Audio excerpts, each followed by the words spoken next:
I don't care. You can point out socialist countries or whatever. Every country you go to, wealthy people are defending their wealth. They're not giving their money away. They're not saying like, oh yeah, you can just go get rich on our dime and take what we've got, and we're not going to give you any issue. We're not going to give you any problems. No, I did a video series, a short video series called "What a Billionaire Told Me About Black People," and it was a fascinating conversation I had with a white guy who was actually really wealthy. And one thing he said is, he said, I follow your work really closely, and I was kind of surprised because a lot of white people don't pay much attention to me, which I like it that way. I like being under the radar, and and he said, I like it because you're actually talking about real power. You're not talking about all the things that waste time, all the distractions. I got a sense that he doesn't like civil rights leaders and marches and all that. He was just like, look, it's about power. It's a dirty game, and people are going to try to stop you. And he said, never forget that when you gain real power, and black people are gaining real power, and you're coming up the hill with your gun out and you're shooting your gun, he said, just know that rich people are going to shoot back. People are going to shoot back.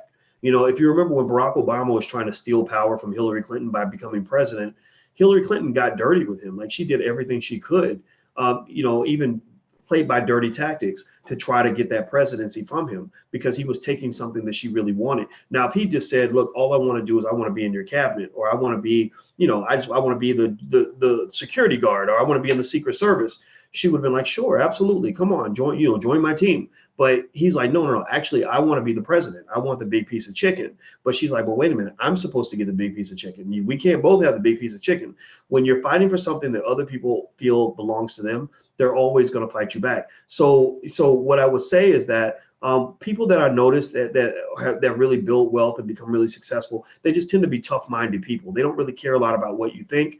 They don't care what you say about them. They don't care if you talk about their mama. All they care about is the result. They care about winning. So anyway, let's keep going. So what are we fighting against? We're fighting against a few things.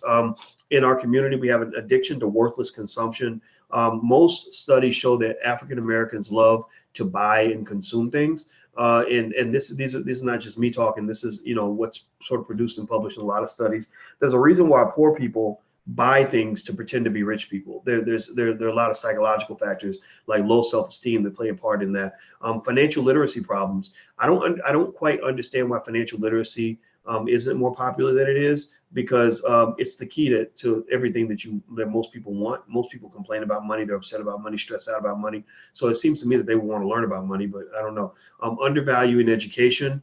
We had ancestors that got killed so we can learn how to read. I don't understand who told us that that we shouldn't want to be reading everything we can get our hands on. It's kind of an interesting mind trick they played on us. Over dependence on other communities to generate jobs. A job should be something that comes from your own people. A job is not something that should come from people who don't like you. All right, so let's keep going. All right, so what I created for Black folks is what I call the KID model, which is easy to remember because KID, KID, which stands for knowledge, investment, discipline. These are the three components that you can apply to the life of your child to turn them into a millionaire. If your child has knowledge, if someone's invested in them and they have discipline, then they'll either be a millionaire or they'll be very close. It's very easy to apply, very easy to do. So what does knowledge mean? Knowledge means that every Black child should know how to start a business by the age of 12.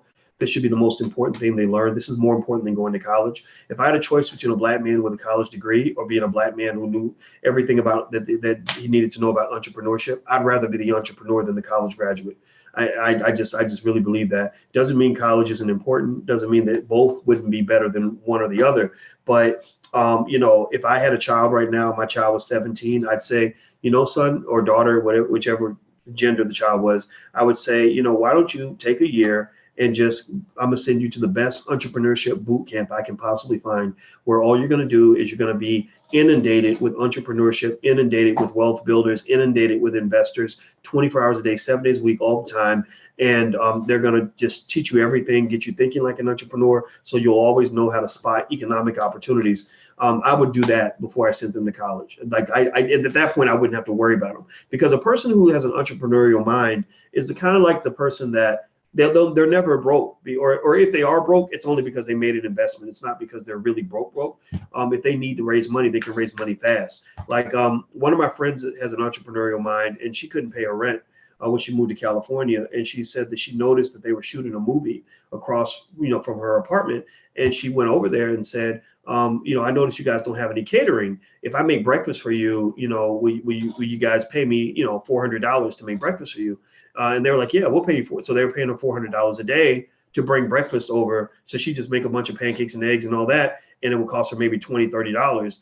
And she would take it all over there. They pay her $400 to make breakfast. And what that is that was someone who, was trained to just spot an opportunity to say, okay, these people have money in their pocket and they've got a need. If you see a person that has money and a need, then you could be a millionaire. If you know how to spot people that have money in their pocket, which is pretty much everyone has something that they pay money for, and then a need, figure out what they need. What do they want? Do they want shoes? Do they want water? Do they want maybe you have prostitutes that say they want sex, right? I'm not judging, right? But they figure out what people want and what they need, and then they say, I'll give you what you need if you give me the money, right? Now I'm not trying to advocate for prostitution, but hey, if your motto is me love you long time, then that's entrepreneurship. That is the oldest form of entrepreneurship. So let's keep going. So financial literacy has to be part of the culture. That should be the conversation you have with your kids in the household. I think that teaching them how to go get a job should be the last thing you teach them. I think the first thing you teach them is all the other ways to make money, and then say, well, you can go get a job if you have to. Not preparing them for the game of wealth while putting them in the middle of it will lead them into a very dangerous situation. So you keep going. Investment. What does investment mean? Well, investment means that once your child learns all these tools of wealth, are they going to actually be able to apply it? There are a lot of great entrepreneurs who have great ideas who don't have any money, who don't have any capital. I don't know if you know, tell me if you know of any people who have a great business idea and all they need is like $5,000 to get it off the ground, and they can't even get $5,000 from their relatives. They can't even go to their cousins. They can get all their relatives to pitch in, and they still can't raise $5,000. Well, that's terrible. That's absolutely terrible. And there's no excuse for that. We have 1.2 trillion in our community. When Disney puts out a movie, we put $500 million in their pocket in about 2 weeks. So if we can do all that for other people, why can't we do that for ourselves and do that for each other? Why is it that we can't all buy life insurance policies right now and make sure that our kids have enough money, so they need $5,000 to start a business off, they can do it. The other thing you can do is there's a book out there on Amazon that I have called the $5 a day investment plan. You can feel free to go find it. It only costs like $5-6, something like that. But anyway, the $5 a day investment plan basically shows how much money a person would have after 10 years, 20 years, and 30 years by investing the equivalent of $5 a day, which is about $150 a month. $150 is about 1/3 of the cost of the average new car note. Black people are disproportionately committed to buying new cars. We are disproportionately committed to putting our money into things that don't give us any value back. We are disproportionately committed to making our biggest investment in the assets that generate the least value and cause the most financial havoc, right? Or wreak the most financial havoc. So if we're that committed to buying new cars, you must ask yourself, are you as committed to your children as you are to a new car? Are you 1/3 as committed to your children as you are to a new car? So that's what the $5 a day investment plan is built on. $5 a day, $150 a month. After 30 years, a person who has done that and invested in a diversified S&P 500 portfolio, which I show you guys how to do in the stock market class, a person who does that for 30 years has about $245,000, if I'm not mistaken. After 40 years, they have about $750,000. So if you have a newborn baby, it's not very hard for you to give that newborn baby hundreds of thousands of dollars by the time they're about 28 years old. 28 is when I'm going to let my niece have the money that we're investing for her. We're not going to give it to her before then, because I'm not going to have her give it all. I'm not going to have her give it all away to some dude, and I'm not going to have her give it all away to some big white university that's overcharging her for education. That's one thing I will not pay for. I'm not going to go pay hundreds of thousands of dollars for a college degree, because I don't believe a college degree is worth $200,000. I just don't. So hopefully she'll get a scholarship or something like that. But I'm not going to go make the same tragic mistake that so many of our people in our community make, because what they're basically saying to you is, okay, dear Black people, save up all your money, invest all your money, build all this wealth, and then come right back to us and give it right back to us. And that's going to be your ticket to success. That is absolutely incorrect. It is absolutely crazy. It's a paradigm that must be changed, and I hope that you guys are hearing me when I say that. All right, so let's keep going. The thing about wealth that you have to remember is that wealth is not just financial. Wealth goes beyond just leaving money. When you're leaving knowledge and expertise and information and contacts and things like that, all these things add to a person's portfolio. And that gets to the last point, discipline. Discipline is important because a lot of us know what to do. We just don't do it. It's like when I was overweight and I needed to lose weight, I knew what I needed to do. I just didn't want to do it. And so training children to have discipline at an early age is really important. There was something that they referred to as the Stanford marshmallow experiment. And in the Stanford marshmallow experiment, basically what they did was they wanted to torture these kids. So what they did was they put them in a room with a chair, a table, a plate, and a marshmallow. And the experimenter said, look, if you want to eat the marshmallow now, you can. Or if you can wait 10 minutes, then when I come back, you'll get 3 marshmallows. So what they did was they were basically giving the child an investment decision. They were letting the child know that, look, if you can delay gratification for a little while, then there'll be benefits for you. But if you can't delay gratification, then you're going to get the short-term benefits, but you're going to miss the long-term payoff.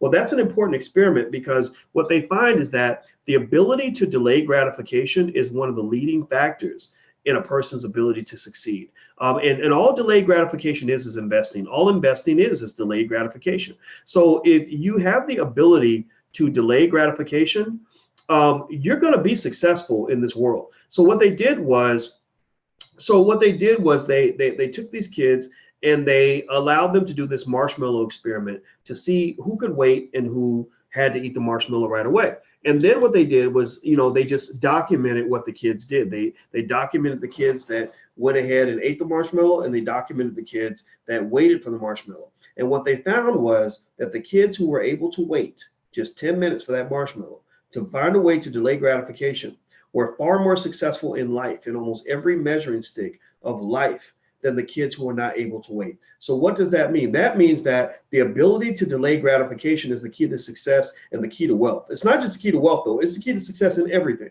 The ability to endure a little discomfort now in exchange for a bigger benefit later on is the key to everything. Muhammad Ali used to say that I'll suffer now and live the rest of my life as a champion. When I was in grad school, I was in school till I was 31 years old. As a black male in America, I'm not gonna lie, I didn't have a lot of friends that thought it made sense to stay in school till you were 31 years old. Most of my friends couldn't wait to get out of school, but I wanted the big prize. So I remember saying, I think I'm gonna spend a few years living like nobody else will, so I can spend the rest of my life living like nobody else can. So ultimately, that really is the key to everything. And if you think about this and you want to trace this back to why black wealth is lower than what it should be, why black wealth is at crisis proportions, well, you must link that to the fact that African American culture has been wired for instant gratification, right? If you feel that you have to have it all right now and you've got to, get all the benefits early as opposed to waiting and whatever, then you're not going to succeed in almost anything. Whether you're talking about sports or anything, making money, nothing works if you can't delay gratification. If you can't make a sacrifice, then you will get nothing in the long term. If you cannot plant a seed, then you will never get a harvest. The only harvest you will get is a harvest you borrowed from somebody else who planted a damn seed. So jobs are a harvest. The ability to create jobs is a harvest that came from the fact that somebody planted a seed and built a company.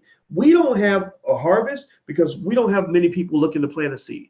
So what I'm trying to say is that I think that if you want wealthy children and you want a wealthy community and you want an economically strong community, then create a lot of people who want to plant seeds. And that's what's going to lead to success. So plant that seed in your children, give them the discipline, give them the ability to delay gratification, give them some investment, give them some knowledge, and watch what they build. In fact, believe it or not, even Donald Trump is the result. He was able to benefit from the harvest that came from his father planting the seed. When his father Fred was in the 1920s, his father Fred, Trump's grandfather died when he was about 13 years, when his father was 13 years old. So his father Fred, had a single mom, and he was fixing all these houses in New York City. He was a carpenter, and he saw these entrepreneurs that were buying property. And they were making all this money and they were paying him all this money. And he was like, where are they getting all this money to pay me? And he learned that, that ownership was the key, that owning real estate was the key to power. So Fred Trump, being a carpenter, took his little carpenter money and he bought him a couple of units. And then he bought more and more units, right? And over time, he became a multimillionaire. So by the time Donald was born in 1946, his father, Fred, had millions of dollars to hand him as an endowment. And on top of that, he also gave him a couple of other things, believe it or not, that actually helped him to build a massive amount of wealth and power. He gave him knowledge. He sent his son to military school at an early age. He said, son, when you're rich, people are going to hate you. So, or whatever it is, whatever you believe in, people are going to fight you. So you better be ready to fight back. So he sent him to military school and he sent him to business school. And as a result, that's why Trump is a fighter. That's why Trump is out here battling everybody, because his daddy like kind of got him ready for that a long time ago. And then he gave him a type of discipline. It's not the discipline that we can identify with. Like, of course, we want to see him for what he is, right? You know, if you think he's a racist, you can think that. If you think he's a jerk, you can think that. You're probably right. But he also is a person. Say a lot of things about him, but he's consistent. Right? You never see Trump get on Twitter or get on TV and say, you know, like, remember Terrell Owens when they beat him down so bad and he was on TV apologizing, like, I just want to say I'm sorry because I didn't mean to do it, right? You'll never see that from Donald Trump. You know, it doesn't mean he's a good guy. I'm not here. This is not a Trump endorsement on any level. This is really understanding the mindset necessary to compete with a Donald Trump.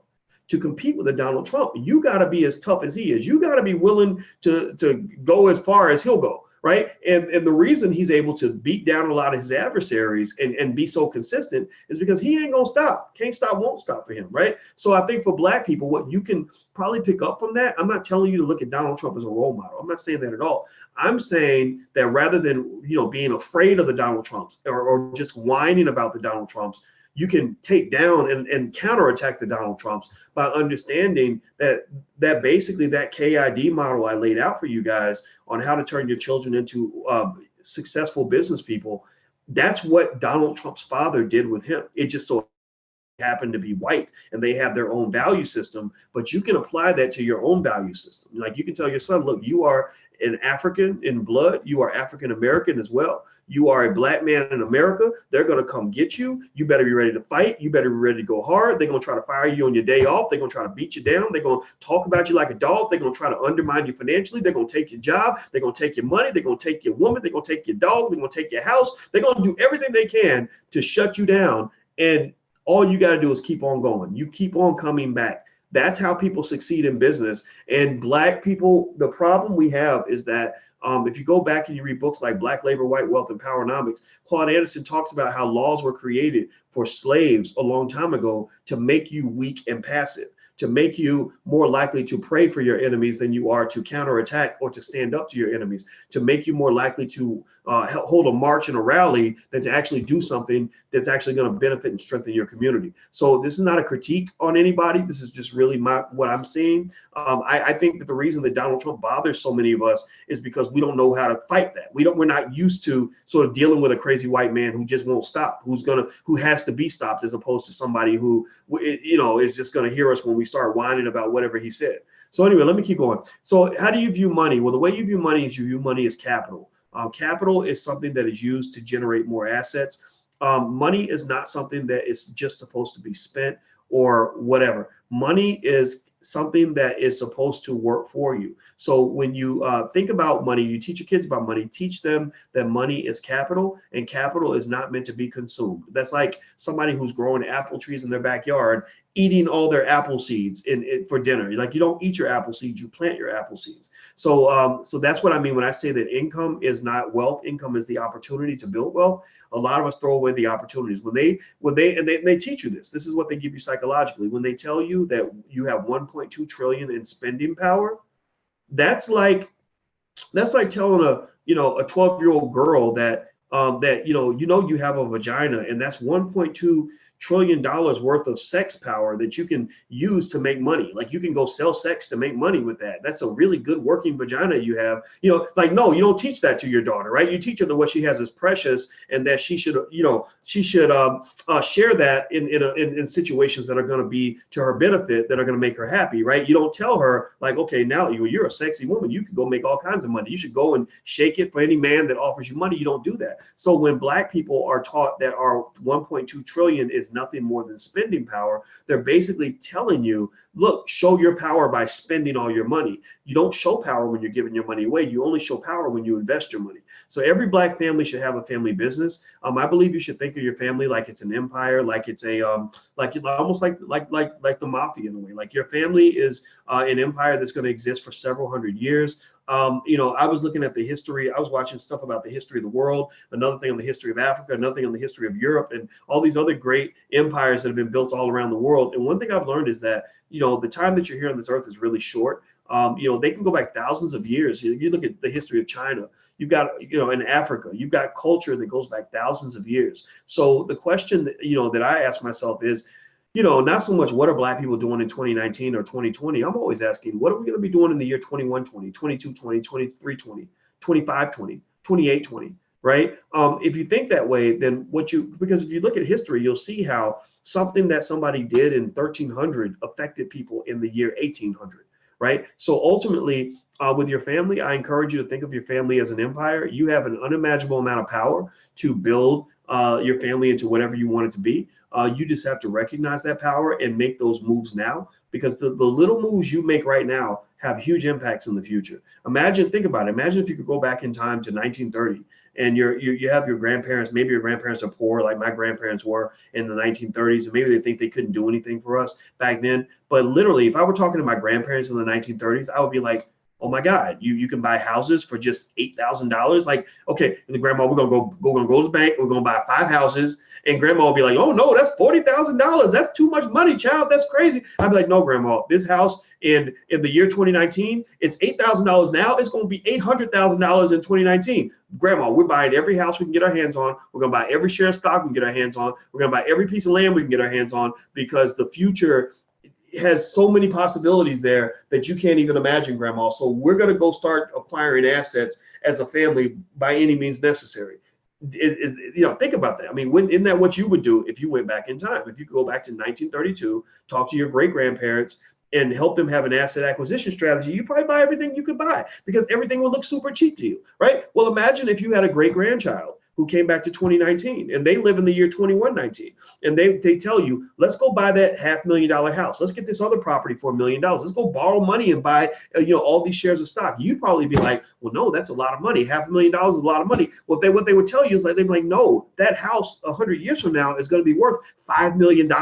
We need to get it now and lock it down, because the prices are going to go up, right? So my point is that you're not living in the future. You're not living in the present. You're living in the past. And what that means is that you have the opportunity in 2019 to do things that will have a remarkable impact in the year 2089, 2099, right? You just have to be able to see it. Wealth goes to people who have enough vision to be able to see the future before it gets here, right? If you can see the future before it gets here and start making moves right now, you win. Okay, so let's keep going. My final point is that your child, overall, when you raise your children in terms of wealth, they should be assets, not liabilities. If you raise a child that's a liability, a child that depends on you financially until their 30s and 40s and 50s and all this other stuff, what's going to happen is you're not going to be able to retire, because you're going to have a child that's borrowing money from you, always needs financial help, is always pulling you into a financial hole.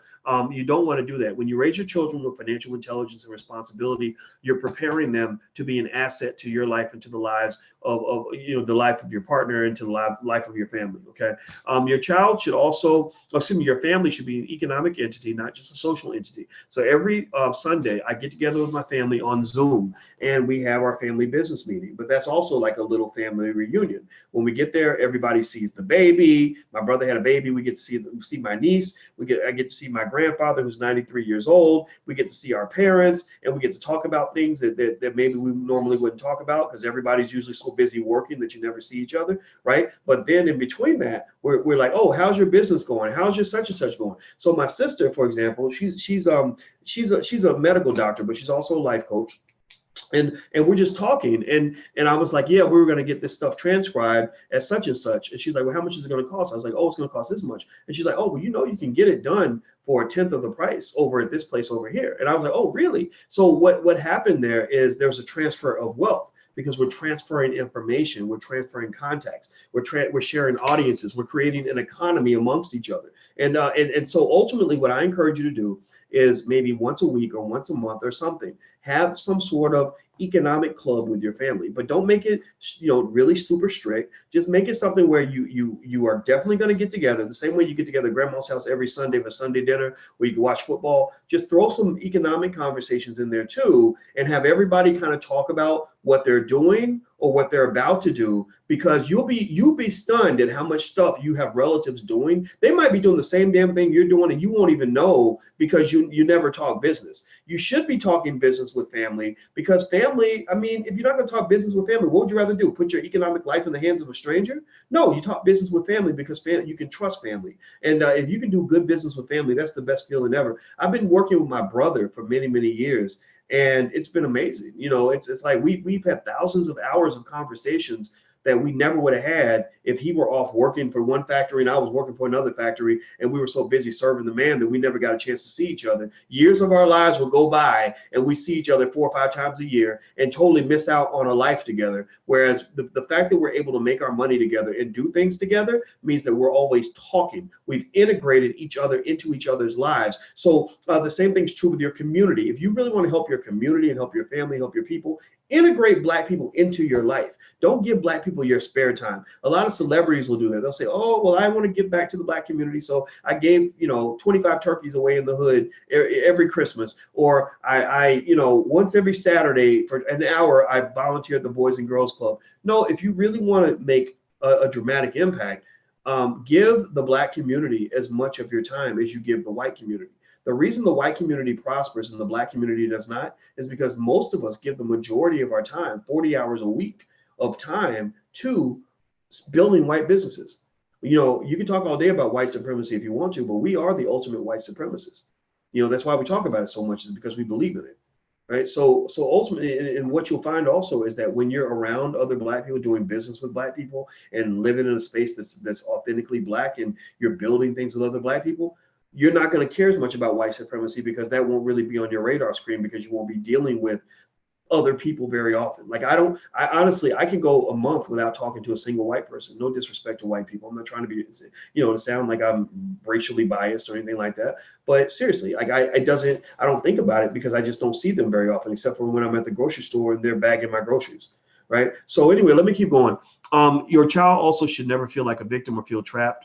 That's an important point. So here are a couple programs you can look at if you want to. In the Black Business School, we have blackmillionairesoftomorrow.com and blackfinancialleadership.com.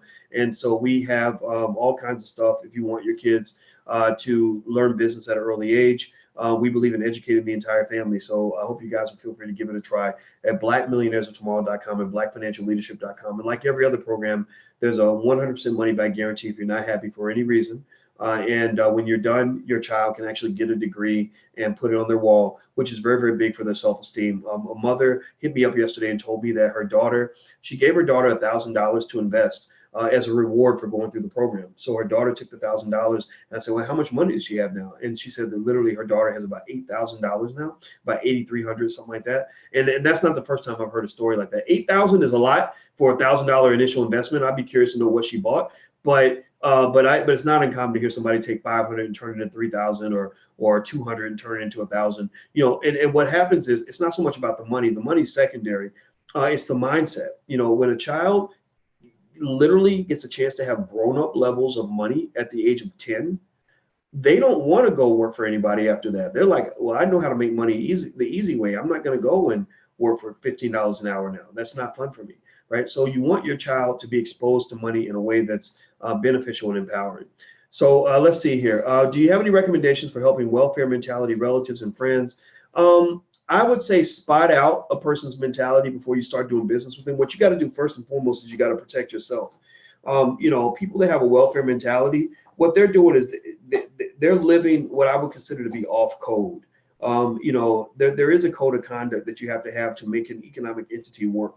And a welfare mentality is a little bit problematic, because basically you have a person who doesn't see themselves as an asset to anybody else, but they feel like everybody owes them something. I don't know if you guys have relatives where they just go through life thinking somebody owes them something, and they don't ever feel the need to give anything back. Like little things like like borrowing money from people and never bringing it up again, never even thinking that you're supposed to pay them back. There are some people who are built that way, but then there are some people who have a hard time borrowing money. If they borrow it, they're going to keep talking about it until they pay you back. Oh, I'm sorry I didn't pay you back today, but I'm going to get you your money on Wednesday, because they really feel bad, having to do that. And those are good people to work with, because they understand a sense of accountability, and they understand the importance of their contribution. So I think I know when I deal with relatives that have a welfare mentality, I either don't let them into our economic circle, or if I let them in, I let them know the requirements very clearly. I put it on paper. And now in the back of my mind, I prepare for the fact that they may come up short. And if they come up short, then I have to make a decision. Am I going to ruin this relationship over money? I've concluded that it's not worth it. You know, if a relative borrows money from you, they don't pay you back. I don't think it's worth ruining a relationship with a loved one over money, but don't be a sucker over and over again. Like, so what you do is by making the requirements clear in the beginning, that says that, look, if you screw me, just know you can never come back to me for money ever again.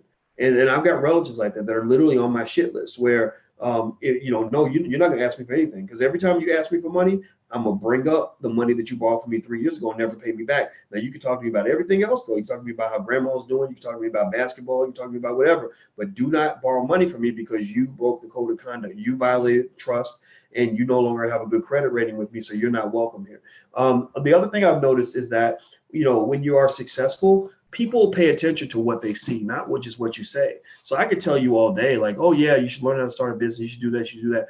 But really, what speaks the most is success. If somebody sees, like, I don't know, I took my children, I took Alicia and the kids to Scotland and London for vacation. That wasn't cheap. That's not a cheap trip, I'm not gonna lie.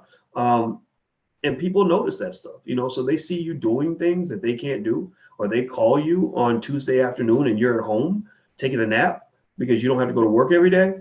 They're going to notice that. And eventually they're going to come to you and say, I hate my job. I want to make things better. How do I do what you do? Right now, or they might also come to you and say, can I borrow money? Right. In which case you just say, no, I'm not doing that. I'm not into that, but ultimately it's almost like, a coming to Jesus kind of moment, where people don't usually come to Jesus when everything's going good. When they're out in the street smoking crack and hanging with hookers and the life is good, they don't usually come to church, come to the altar, right? They come to the altar after something bad happens. They done went to prison, they done got shot in the leg, whatever. They ran out of money, they're trying to get off drugs. Then they come and surrender to the altar. So ultimately, I kind of I try not to push my ideology onto people. I make it clear who I am. I make it clear that if you talk to me, this is what you're going to get. This is who I am. I'm not going to be ashamed of that. But I don't push that on you, because I do believe that before you correct, you must connect, which means that I'm going to love you first, no matter who you are or where you are. But I'm not going to, at the same time, I'm not going to let you come in and disrupt what I've got going on.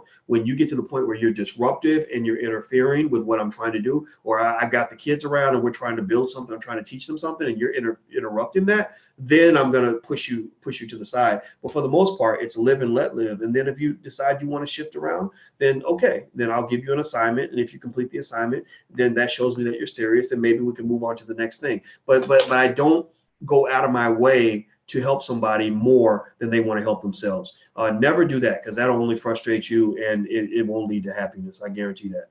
Let's see, Wes, is creating and managing a budget covered in this course as well? No, budgeting is not covered here. We do have some, let me see.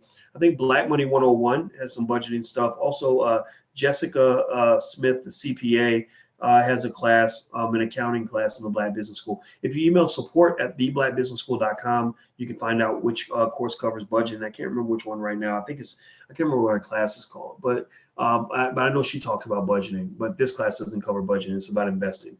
If not, is there a course you recommend that touches on this? There we go. Okay. I feel like one needs to be established before the other. Yeah, that's absolutely true. Budgeting is important, because budgeting is when you're telling your money where it's going instead of trying to figure out where your money went. Let's see here. That's all I've got to work with. Well, let me tell you this, Valerie, you don't have to work with family too. You can create a family. When I couldn't find relatives that wanted to do what I wanted to do, I went out and I found strangers who became better than family, at least from an economic standpoint. I've got a group of people around me that I can depend on, that understand loyalty. I'm loyal to them. And what happens is that when you have a crew that you can roll with, that you do business with, it's a beautiful thing, because you almost form a little economy amongst each other. An economy, the creation of an economy comes down to three elements. It's the market for contractors, the market for capital, and the market for customers. Capital, contractors, and customers. Capital means that you have a capital market, meaning that if I have a good idea and I need an investor, I can go to the market, I can go to my group, my circle, and get investors who will put money behind me because they believe in me, or I'll put money behind them because they're bringing me a good project I can invest in, right? So you need both sides of that transaction to occur for it to work. The market for contractors is, if I'm looking for somebody to do the work, I always start off by looking in my circle of people that I know, and because I want to give them the money first before I give the money to a stranger. Because if I give the money to somebody I know, then that means you're going to kind of implicitly owe me a favor. So you'll come back and you'll take care of me because I took care of you. If I give it to a stranger, it's not the same thing, right? It's a different kind of thing. It's not, you're not adding on to a long-term relationship. But so when I go and I'm looking for contractors, I hire people in my circle. I start with my inner circle of people that I know. If I can't do that, then I'll go to the circle of people that I don't know who are in my community, right? And then if I have to go outside that, I might do it. But for the most part, I try to keep it close, right? And then you have the market for customers. Well, if you have a business and I have a business and she has a business and he has a business and we're all in the same circle, then we've all got our own customer base. So that means that if I have a product that is great for your customers, like you have a coffee shop and I have a donut shop, then I can market my donuts to your coffee customers. You can market your coffee to my donut customers, and everybody wins. So we get to share customers. Also, we get to be customers for each other. So if I know that you're selling something and I need, I don't know, you're selling socks and I need socks, I'm gonna buy my socks from you, right? So you can build an economy amongst the people that are in your circle. If your family sucks and you can't work with family, then go and join like maybe an investment club or an entrepreneurship club or some sort of social club with business-minded people. And then just talk to people, talk to them, get to know them, network with them. George C. Frazier, who is a really good friend to the Black Business School. He runs FrazierNet. He's the networking guru for America. He's a brilliant guy. He came in to my YouTube channel and gave the best lecture I've ever heard on how to network with people in a way that will make them want to do business with you. So I highly recommend you look up Boyce Watkins and George Frazier. You'll find that interview, and I'm telling you, it'll be one of the best interviews you've ever seen, because George he shares something with the Black community that's really important, which is that we have to gain the ability to not just come together and work together, but the ability to stay together. You know, too many people want to fight. Too many people get mad and they burn bridges and, and stuff like that. And it's the dumbest thing you can ever do. I've had people do that with me, where it was a misunderstanding and they're thinking one thing and I'm thinking something else. And then next thing you know, the communications are shut down because, and then I see that they're blasting me on some YouTube channel. And I'm like, that is so dumb of you, because number one, I didn't intend to be hurtful to you. I'm so sorry. I'd like to apologize to you, but you won't talk to me. And then two, I could actually be a great friend to you. Like I know what you're trying to do. And now it's going to be much harder because you no longer have me as an ally, because now I'm afraid of you. Now I have to protect myself from the fact that you are so angry at this Black man. We all have these deep-seated anger, issues, right? Maybe I'm mad at my mother or mad at my father. So I have an issue with Black men and Black women my whole life, right? And it's so unnecessary and so toxic. And so the Nation of Islam has the best model I've ever seen. I don't know everything about how the nation does everything. I know I don't pretend to be an expert, but one thing that I know from speaking to some of my friends in the nation is that in the Nation of Islam, if you have an issue with somebody else in the nation, you're required to talk to that person and hammer it out and figure out what's going on. So if I'm going to call you a son of a bitch and cuss you out or whatever I'm going to do, at least I know why I'm doing it. I'm clear and sure that this is exactly what you said and this is exactly how you feel before I act on it. A lot of times we overreact to misunderstandings and it becomes a big chaotic shit show. And what happens there is that when people can't get along, wealth gets lost. Anytime a coalition is broken, 99 times out of 100, wealth gets lost. When there's a divorce, when you have a married family, when you have a married couple, which marriage is important for empire building, those coalitions. That's why 1,000 years ago, people got married to merge empires. So if you have a divorce, the empire is crumbling apart. And that's why when they look at the statistics, the average wealth level of divorcees, male and female, drops significantly. It drops more for women than it does for men, but it drops for everybody. If you look at the Black community, fewer people have lower net worth than single Black men with children and single Black mothers with children. The single Black mother in America with children has a median net worth of $5. The average white woman is like $111,000 or something crazy like that. For a Black woman, it's $5. For Black men, they're fighting, court battles and running from the cops, trying to pay the child support and dealing with all these crazy issues. That kind of ruins them financially as well. So when we get together and we create these little assets or we make these investments in these little children, and we can't maintain the relationship that created that child, it becomes chaotic, financially and otherwise, psychologically and everything. So, and that applies all the way across the board. When the European Union broke apart because of Brexit, instantly Britain lost $1 trillion in wealth because that union fell apart. When Britain divorced Europe, $1 trillion in wealth was instantly lost. When Trump started fighting with China, instantly trillions of dollars in wealth was lost. So if you want to understand one key to wealth, you need to learn the keys to relationships. If you can learn how to maintain relationships, you will find that your wealth will grow just because you can maintain relationships with other people.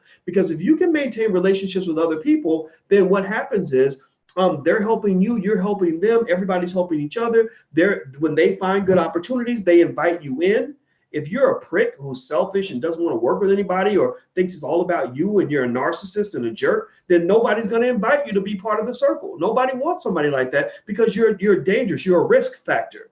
From an investment standpoint, you represent a risk factor because your personality is so volatile. So all these financial concepts that I teach you guys in this masterclass, it can be applied to personalities, right? So if you want to understand how to build wealth, learn how to build and maintain relationships, and you will find your wealth will naturally go up. And George Fraser is a great guy to pay attention to because that's all he masters in is the creation and the maintenance of relationships. So focus on that. That'll go a long way for you. All right, so let me answer a couple more questions. Okay, Valerie says, what was that again? Which interview? George Fraser. If you just look up Boyce Watkins and George Fraser on my drboycetv.com YouTube channel, you can check it out there. So feel free to check that out. And so if you guys ever want to know why I make films like The Black Love Blueprint and why I might talk about relationships every now and then, people are like, "What's you're a financial guy? Why would you even talk about relationships?" Well, because that's really important. That's the most important part of business that there is. Business ain't nothing but relationships. If you look up the definition of an organization, which is what a corporation is, one of the formal definitions of an organization is a nexus of relationships. If everybody can't have a healthy relationship and stay on code, then your whole corporation falls apart. And so if you look at most major corporations in America, they are not one man, one woman shows. That's why I get very impatient when I see, influential Black people talk about themselves like I'm the greatest and I'm the only one and I'm the one who matters and I'm the king and I'm the this and I'm the that, because they're totally missing the point. You can't build Apple Computer with one person. Amazon does not exist because of one person. Amazon exists because you got hundreds of thousands of people who are all working together on code. You can't make a Marvel film. The latest Marvel movie made like $3 billion. You can't do that with one person. You do that with thousands of people all operating in unison with one another, all on code. So if you want to build wealth in your family, in your space, get a bunch of Black people who know how to stay on code. And if they don't know how to stay on code, then you have to remove them from the group. Just like a football game, a football coach will, a good football coach will kick the star player off the team for breaking team rules in a second. And people may say, well, why would you get rid of your superstar? What's wrong with you? It's because he wasn't on code, and the unit must always be bigger than one individual person. So that's my 2 cents. That's my I share this with you because that's what I know, that's what I believe, and it is worth investing in that. Like knowing how to network with people, knowing how to smooth over differences, conflict resolution, very important. Knowing how to lead properly. If you're a leader, if you have the opportunity to lead, I have a leadership coach, Nicole Price. I have a leadership coach who coaches me on how to be a good leader, so that I don't become some horrible prick that nobody wants to work with. I want the people that work with me to say, my God, I'm so happy I work with Boyce. He's made my life better. When I talk to you guys as students, I'm thinking, how do I make your life better so you'll want to come and make my life better? How do I defend you so that when the time comes, you'll come and defend me, right? That's reciprocity. That's what economic systems are built upon. So when I'm appealing to you, when I'm trying to give you something that will help you, it's my way of saying, yeah, let's form a coalition and let's be on code so that we can all help each other stay safe in this economy where they're exterminating Black people economically, psychologically, and physically, right? So that's that's me in a nutshell. That's who I am. I can't apologize for that. So I hope you guys get what I'm saying, and I hope that this helps you. All right, and about half of that, I didn't plan on talking about this today, but I think it's important when it comes to understanding investing, wealth building, and building family empires. You got to get people that are going to be on code.